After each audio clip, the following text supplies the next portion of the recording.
نحمده ونصلي ونسلم على رسوله الكريم اما بعد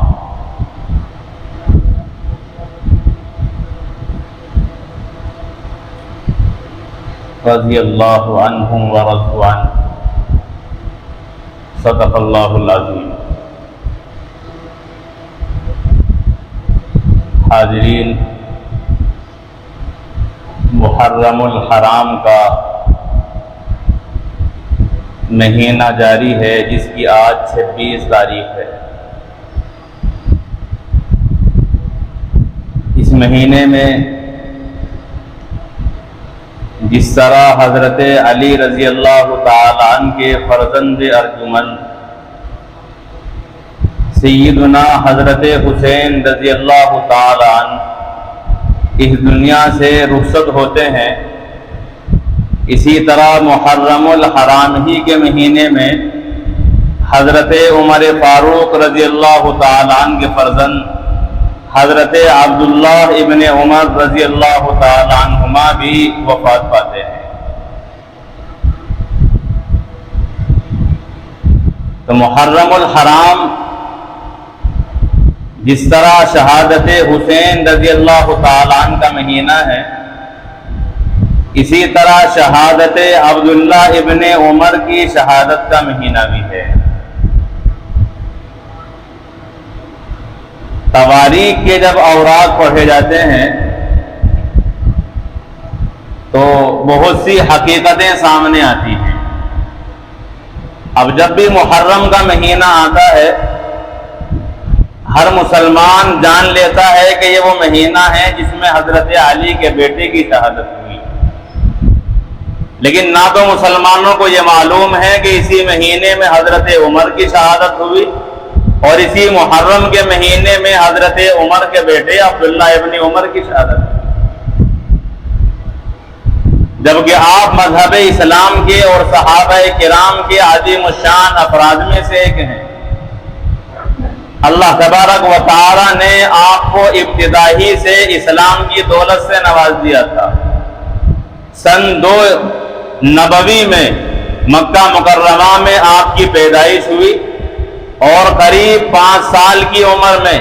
جب آپ کے والد حضرت عمر رضی اللہ تعالیٰ عنہ اسلام لائے تو بچپن ہی میں اپنے والد کے ساتھ یہ بھی مشرف اسلام ہو گئی، اور جب 13 نبوی میں مسلمانوں نے مکہ مکرمہ سے ہجرت کی تو آپ نے بھی مکہ مکرمہ سے مدینہ طیبہ ہجرت فرمائی ہے۔ اللہ کے نبی علیہ الصلوۃ والسلام نے جب جنگ بدر کا اعلان کیا اس وقت آپ کی عمر ہے 13 سال۔ آپ نبی کریم علیہ الصلوۃ والسلام کے سامنے پیش ہوتے ہیں اور جنگ میں جانے کی اجازت مانگتے ہیں، لیکن کم عمر ہونے کی وجہ سے آپ کو اجازت نہیں دی جاتی۔ اب صرف 13 سال کی عمر ہے، بچپن ہے، ابھی بالغ بھی نہیں ہوئے ہیں۔ آپ خود فرماتے ہیں کہ جب مجھے جنگ بدر میں جانے کی اجازت نہیں ملی تو میری سب سے زیادہ بے چینی والی رات زندگی میں وہی گزری ہے۔ مجھے پوری رات نیند نہیں آئی اور میں پوری رات روتا رہا کہ مجھے جنگ میں جانے سے روک دیا گیا۔ یہ آپ کا شوق شہادت ہے۔ تو حضرت عمر رضی اللہ تعالیٰ عنہ نے جس طرح خود کو پیش کیا ہے جنگوں کے لیے، دشمنوں کے مقابلے کے لیے، اس طرح اپنی اولاد کو بھی نابالغی کی حالت میں پیش فرمایا ہے۔ پھر آئندہ سال غزوہ احد کا واقعہ پیش آیا، اس میں بھی آپ کو پیش کیا گیا، مگر عمر تھی 14 سال اور اللہ کے نبی علیہ الصلوۃ والسلام نابالغ کو اجازت نہیں دیتے تھے، تو آپ کو بھی اجازت نہیں ملی۔ اور پھر جب سن 5 ہجری میں غزوہ خندق کا واقعہ پیش آیا تو حضرت عبداللہ ابن عمر رضی اللہ تعالیٰ عنہ کو رسول اکرم علیہ السلام کی جانب سے جنگ میں جانے کی اجازت ملی اور غزوہ خندق میں آپ شریک ہوئے اور نمایاں کار انجام دیے۔ اور پھر غزوہ خندق کے بعد جب بھی اللہ کے رسول علیہ الصلوۃ والسلام میدان جہاد کے لیے نکلے ہیں تو آپ بھی رسول اکرم علیہ الصلوۃ والسلام کے ساتھ اپنے والد کے ساتھ برابر نکلتے رہے۔ غزوہ خندق کے بعد خیبر کا واقعہ پیش آیا، جس میں حضرت علی رضی اللہ تعالیٰ عنہ نے خیبر کا دروازہ اکھاڑ دیا، تو اس جہاد میں حضرت علی رضی اللہ تعالیٰ عنہ کے ساتھ لشکر میں حضرت عمر کے بیٹے عبداللہ ابن عمر بھی شامل تھے۔ اور بیعت رضوان جو حدیبیہ کے مقام پر ہوئی ہے، اللہ کے رسول علیہ السلام کے ہاتھ پر حضرت عثمان کے خون کا بدلہ لینے کے لیے جن 1400 صحابہ کرام نے بیعت کی ہے، ان میں جس طرح حضرت عمر ہے، اسی طرح آپ کے بیٹے حضرت عبداللہ بھی شامل ہیں، جن کے لیے اللہ تعالیٰ نے اپنی رضا کا اور بہت سے انعامات کا سورہ فتح میں تذکرہ فرمایا ہے۔ اور پھر اس کے بعد غزوہ حنین جو پیش آیا، جس میں مسلمانوں پر زبردست یلغار پڑی اور ہر چہار جانب سے مسلمانوں کو گھیر لیا گیا، بڑی اذیت ناک صورت درپیش ہوئی، تو اس غزوہ حنین کے موقع پر بھی اللہ کے رسول علیہ السلام کے ساتھ حضرت عبداللہ ابن عمر شامل رہے۔ اور پھر جب طائف کا محاصرہ کیا گیا، اس طائف کے محاصرے میں اللہ کے رسول علیہ السلام کے ساتھ عبداللہ ابن عمر شامل رہے۔ اور جب فتح مکہ ہوئی ہے، جو مسلمانوں کی عظیم فتح ہے، اور پھر فتح مکہ کے بعد اللہ تعالیٰ نے مذہب اسلام کو دوسرے بلاد میں پھیلنے کا موقع عنایت فرمایا ہے، اس فتح مکہ کے موقع پر بھی اپنے اسلوں کے ساتھ، تیر و تلواروں کے ساتھ حضرت عبداللہ ابن عمر رضی اللہ تعالیٰ عنہ رسول اکرم علیہ السلام کے ساتھ شریک جہاد رہے، اور مکہ مکرمہ کے فتح کرنے والوں میں آپ کا نام بھی شامل ہے۔ تو حضرت عمر رضی اللہ تعالیٰ عنہ کا گھرانہ یہ مکمل قربانی دینے والا گھرانہ ہے۔ آپ نے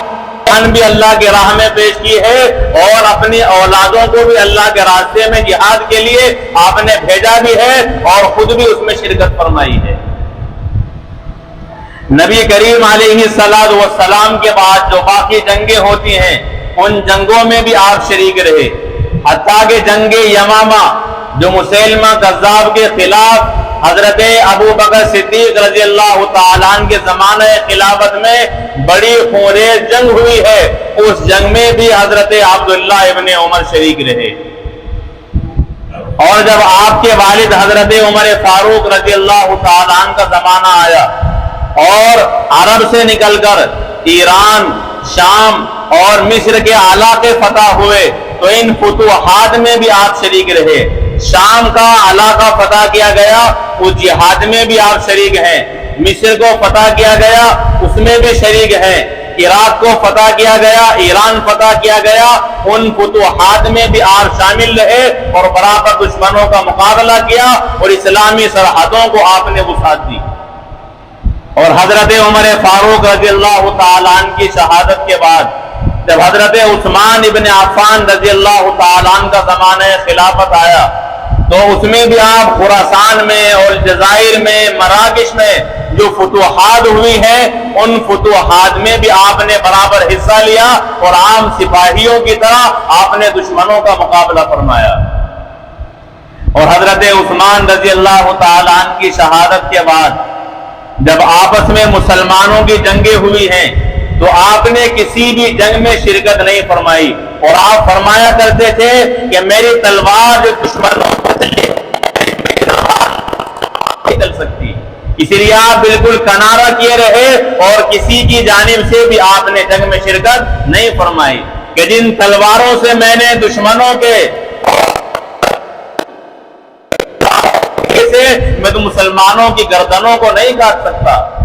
میں نے جس طرح دشمنوں کا خون بہایا ہے، کسی مسلمان کا خون ان تلواروں سے نہیں بہا سکتا، اس لیے آپ بالکل کنارہ کیے ہوئے رہے۔ اور جب مسلمان متفق ہو جاتے ہیں حضرت امیر معاویہ رضی اللہ تعالیٰ عنہ کے زمانہ خلافت میں، تو قسطنطنیہ کا معرکہ پیش آتا ہے، جس کے متعلق اللہ کے نبی علیہ السلام نے بشارت دی تھی کہ قسطنطنیہ پر جو پہلا لشکر حملہ کرے گا، ان کی بخشش اور مغفرت کر دی گئی ہے۔ تو اس قسطنطنیہ کے حملے میں حضرت ابو ایوب انصاری کی طرح حضرت عبداللہ ابن عمر رضی اللہ تعالیٰ عنہ بھی شریک جہاد رہے۔ بہرحال آپ نے اپنی زندگی وہ جنگوں میں اور جہادوں میں گزاری ہے، اور اسلام کی سرحدوں کو آپ نے وسعت دی ہے، اور اسلام کو دوسرے خطوں میں پھیلانے میں آپ نے اپنی جانفشانی کا اور سرفروشی کا مکمل ثبوت دیا ہے۔ اب اتنی جنگیں لڑنے والا وہ عظیم مجاہد ایسا ہے کہ مسلمان اس کے کارناموں سے بے خبر ہیں، اس کے نام تک سے مسلمان آگاہ نہیں ہیں۔ اور آپ کی قیادت کا عالم یہ تھا کہ حضرت عثمان رضی اللہ تعالیٰ عنہ نے اپنے زمانے خلافت میں آپ کو قاضی بنانے کی پیشکش کی تو آپ نے منع فرما دیا۔ یہ آپ کا زہد تھا، آپ کسی بھی ایسے معاملے میں نہیں پڑنا چاہتے تھے جو منصب اور کوئی عہدہ ہوتا یا کوئی کرسی ہوتی۔ حضرت عثمان رضی اللہ تعالیٰ عنہ کو آپ نے منع فرما دیا کہ میں عہدہ قضا قبول نہیں کر سکتا، میں ایک عام آدمی کی طرح اور عام مسلمان سپاہی کی طرح زندگی گزارنا پسند کرتا ہوں۔ حضرت عثمان رضی اللہ تعالیٰ عنہ کی شہادت کے بعد جو مسلمانوں میں نا اتفاقی ہوئی ہے، اس نا اتفاقی کے عالم میں بہت سارے مسلمانوں کی رائے یہ تھی کہ عبداللہ ابن عمر کو مسلمانوں کا خلیفہ بنا دیا جائے، اور جب آپ کے سامنے پیشکش کی گئی تو آپ نے اس منصب کو ٹکرا دیا کہ میرے والد حضرت عمر رضی اللہ تعالیٰ عنہ مسلمانوں کے خلیفہ بنے ہیں، مجھے خلیفہ بننے کی ضرورت نہیں ہے، کسی اور مسلمان پر جب مسلمانوں کا اتفاق ہوگا بس وہ میرا بھی امین اور خلیفہ ہوگا۔ تو اتنے بڑے عہدے کو بھی آپ نے ٹھکرا دیا۔ تو یہ آپ کا زہد تھا، اور اللہ تبارک و تعالی کی راہ میں آپ نے اپنی جان کی، اپنے مال کی مکمل قربانیاں دی ہیں۔ جو مال آپ کو سب سے زیادہ محبوب ہوتا اللہ تعالیٰ کی راہ میں اسی کو قربان کر دیتی۔ ایک مرتبہ آپ کو 10,000 درہم ملے، اور 10 کے 10,000 درہم اللہ تعالیٰ کی راہ میں قربان فرما دیے، اور اگلے دن 1 درہم ادھار لیا اور اپنے جانوروں کا چارہ لینے کے لیے بازار پہنچ گئے۔ تو 1 درہم ادھار لے رہے ہیں، اور حالت یہ ہے کہ اسی رات آپ نے 10,000 درہم اللہ تعالیٰ کی راہ میں مسلمانوں کا قربان فرمائے ہیں۔ تو اپنے لیے بچا کر نہیں رکھا۔ اسی طرح آپ اونٹ پر سوار ہوتے ہیں اور اونٹ کی چال آپ کو پسند آ جاتی ہے تو آپ فرماتے ہیں کہ میرا سامان اونٹ سے اتار لیا جائے، اور فرماتے ہیں کہ یہ اللہ کے نام پر قربان کیا جائے گا، اس اونٹ کو قربانی کے جانوروں میں شامل کر دو۔ تو جو چیز بھی آپ کو محبوب اور پسند ہوتی اسے اللہ تعالیٰ کی راہ میں قربان کر دیتے۔ اسی لیے کہ اللہ تعالیٰ فرماتے ہیں لن تنالوا البر حتى تنفقوا مما تحبون، کہ تم اس وقت تک نیکی حاصل نہیں کر سکتے جب تک اپنی محبوب چیزوں کو اللہ کی راہ میں قربان نہ کر دیں۔ اس آیت کریمہ پر عمل کرتے ہوئے اپنی پسندیدہ چیزوں کو اپنی زندگی میں اللہ کے لیے قربان کرتے رہے۔ ایک مرتبہ آپ بیمار ہو جاتے ہیں اور آپ کا دل چاہتا ہے مچھلی کو، تو ایک مچھلی حاصل ہوتی ہے۔ جب وہ مچھلی تیار ہو جاتی ہے تو سائل آتا ہے، آپ فرماتے ہیں کہ یہ مچھلی سائل کو دے دی جائے۔ گھر والے کہتے ہیں کہ ہم سائل کو درہم عطا کر دیں گے، مچھلی آپ کھائیں اسی لیے کہ یہ آپ کو پسند ہے۔ آپ نے فرمایا کہ مجھے مچھلی کھانے سے زیادہ پسند یہ بات ہے کہ میری یہ پسندیدہ مچھلی سائل کو عطا کر دی جائے۔ تو جو بھی آپ کو محبوب چیز ہوئی ہے اسے آپ نے اللہ کے راہ میں قربان کیا ہے۔ آپ بیمار ہیں، بیماری کے عالم میں آپ کا دل چاہا انگور کو، چنانچہ اس وقت انگور بہت کمیاب تھے، انگور کا ایک خوشہ بمشکل تلاش کر کے آپ کے سامنے پیش کیا گیا۔ جیسے ہی آپ کے سامنے وہ خوشہ آیا، دروازے پر سائل نے دستک دی، آپ نے فرمایا کہ انگور کا خوشہ اٹھاؤ اور سائل کو دے دو۔ چنانچہ سائل کو دے دیا گیا۔ جب سائل گھر سے لے کر باہر نکلا تو مجلس سے ایک آدمی اٹھا اور باہر سائل سے وہ درہم میں خرید لیا، اور پھر آپ کے سامنے وہ انگور کا خوشہ پیش فرما دیا۔ اب وہ سائل پھر دوبارہ آیا اور گھر پر دستک دی، آپ نے فرمایا کہ سائل کو دے دیا جائے۔ چنانچہ دوبارہ وہ سائل کو دے دیا گیا۔ اب وہ سائل انگور لے کر واپس جاتا ہے، پھر آپ کا مجلس کا ایک فرد اٹھ کر انگور کا خوشہ اس سائل سے خریدتا ہے اور آپ کے سامنے پیش کر دیتا ہے۔ اب وہ سائل پھر آتا ہے اور پھر دستک دیتا ہے، چنانچہ آپ فرماتے ہیں کہ یہ بھی سائل کو دے دیا جائے۔ چنانچہ وہ سائل لے کر جاتا ہے، پھر ایک آدمی باہر جا کر خریدتا ہے اور وہ خوشہ پھر پیش کر دیتا ہے۔ اب وہ سائل پھر آتا ہے۔ بہت سے انسان بہت ہی بے شرم ہوتے ہیں، اسے بار بار درہم بھی مل رہے ہیں، کھجور بھی انگور کا خوشہ بھی مل رہا ہے، اس کے باوجود پھر دستک دے دیتا ہے۔ چنانچہ جب چوتھی مرتبہ اسے آنے کا ارادہ کیا تو لوگوں نے منع فرما دیا، اور بعد میں مفسرین فرماتے ہیں کہ حضرت عبداللہ ابن عمر کو اگر معلوم ہو جاتا کہ یہ اس سائل سے خریدا گیا ہے اور اسے واپس آنے سے روک دیا گیا تو آپ اسے ہرگز استعمال نہیں کر سکتے تھے۔ اگر وہ چوتھی مرتبہ آتا تب بھی اس کے سامنے وہ انگور کا خوشہ پیش کر دیا جاتا۔ تو اس طرح آپ نے اپنی محبوب چیزوں کو اللہ تبارک و تعالیٰ کی راہ میں قربان فرمایا ہے، اور سنتوں پر عمل کرنے کا آپ کا ایسا ملکہ تھا کہ جب آپ سفر میں جاتے، جس درخت کے نیچے اللہ کے رسول علیہ السلام نے آرام کیا ہوتا، چاہے ضرورت نہ بھی ہوتی آپ نیچے اتر جاتے، اس درخت کے نیچے آپ آرام کرتے۔ اگر کسی سفر کے موقع پر اللہ کے نبی علیہ السلام نے کسی مقام پر قضاء حاجت کی ہوتی، جب آپ کا وہاں سے گزر ہوتا تو نبی کی سنت پر عمل کرنے کے لیے اس جگہ پر اتر جاتے، چاہے آپ کو خالی بیٹھنا پڑتا، لیکن متبع سنت ہونے کی وجہ سے آپ نیچے اتر کر اس مقام پر بیٹھتے جہاں رسول کرم علیہ السلام نیچے اتر کر وہاں ٹھہرا کرتے۔ اسی طرح آپ ہر سنت پر مکمل عمل کرنے والے تھے۔ ایک مرتبہ لوگوں نے دیکھا کہ آپ کی گھنڈیاں اور گریبان کی نکلی ہوئی ہیں، گریبان کھلا ہوا ہے اور آپ نماز پڑھ رہے ہیں۔ لوگوں نے معلوم کیا کہ میں نے اسی طرح اللہ کے نبی سلام کو نماز پڑھتے ہوئے دیکھا ہے، تو میں نبی کی سنت پر عمل کرنے کے لیے اس طرح اپنی گھنڈی کو نکال کر نماز میں شامل ہوا ہوں۔ صحابہ کرام جو فتویٰ دینے والے ہیں، ان فتویٰ دینے والے صحابہ میں آپ کا ایک اعلیٰ نام ہے۔ 1000 سے زیادہ روایتیں آپ نے اللہ کے رسول علیہ السلام کی روایت کی ہیں، اور حضرت امام مالک رحمہ اللہ جو 4 بڑے اماموں میں دوسرے نمبر کے امام ہیں، ان کے مسلک کا مدار وہ حضرت عبداللہ ابن عمر کے فتویٰ پر ہے۔ تو آپ نے قرآن و حدیث کی تفاسیر میں، علم فقہ میں اور فتاوی میں مکمل عبور حاصل کیا ہے۔ تو جہاں آپ نے بے شمار جنگیں لڑی ہیں، وہی آپ نے قرآن و حدیث کو عام کرنے کے لیے بھی اپنی جان کی اور اپنے مال کی اور اپنے وقت کی قربانیاں دی ہیں، اور آپ کے بڑے بڑے شاگرد دنیا میں گزرے ہیں، حتیٰ کہ امام مالک کا جو مسلک ہے اس کے ماننے والے جو آج تک موجود ہیں، ان کے مسلک کا مدار آپ کے فتاویٰ ہے۔ تو گویا آج تک آپ کے فتاویٰ پر عمل کیا جا رہا ہے۔ اگر ان تمام کو جمع کیا جائے تو مسلمانوں کو زندگی گزارنے کے لیے وہ صرف آپ کے فتاویٰ ہی کافی ہو جائیں گی۔ بہرحال یہ نبی کریم علیہ السلام کا عظیم صحابی محرم الحرام کے مہینے سن 74 ہجری میں اس دار فانی سے اس طرح رخصت ہوتا ہے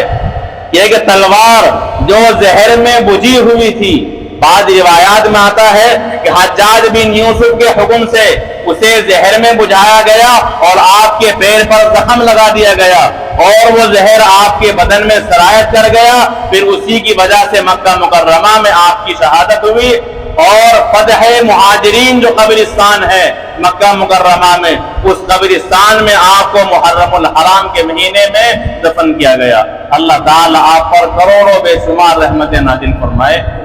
اور آپ کے نقش قدم پر چلنے کی توفیق عطا فرمائے، اور صحابہ سے ہمیں محبت عطا کرنے کی توفیق عنایت فرمائے۔ وما علینا الا البلاغ۔